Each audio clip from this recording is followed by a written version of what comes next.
Welcome back, everybody. It's Chris from St. Andrew, and we have started the season of Lent. We're in a series called Roots to Fruits. We looked at the roots last week, and the imagery of the tree that's the focus for this week is the trunk. And last week we looked at kind of where do we come from, and this week the idea is getting comfortable in our own skin, being confident, and at least a sense of knowledge about ourself in the present moment. Before we can ever engage other people, there's at least some sense of this is who I am, and this is who I proclaim to be in the world. Now, the passage will be one that's interesting. It's a familiar parable that Jesus tells. It's in chapter 15. It's the parable of the father with two sons. We sometimes call the parable of the prodigal son. We have these two sons, and the young son is ready to leave early, wants his inheritance early. There's all kinds of talk about disowning the family. I want to go be my own person. The older son's upset. The father's sad. The younger son thinks he's going to go out into the world and be famous and make a mark in the world, and loses everything, comes back almost with tail between his legs and pleads for an opportunity to start over. And then you think, this excitement of maybe the son has finally come to his senses. He's going to make something in his life and actually have this honorable new beginning.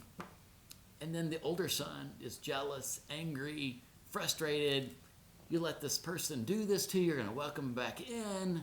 And then the father is going, I love you both. I'm trying to figure out family. You're different from that person. I'm going to love you both the same. You're both different. We got to figure this out. And so in this familial structure of the parable, the young son has to figure out his identity. The older son has to kind of get over his own ego and sense of judgment about other people. The father's trying to play nice and be the peacemaker and all that. And how hard it is when you really think about it to get comfortable in our own skin when we got to get past our own baggage of stuff. We got our own stuff we've got to work through. We don't want to project that on other people just because we haven't got it figured out ourselves. And so part of the passage is the reminder to us, this parable is a reminder that we have stuff we have to work on.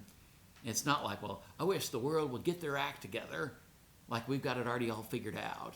Is that we have our own work to do.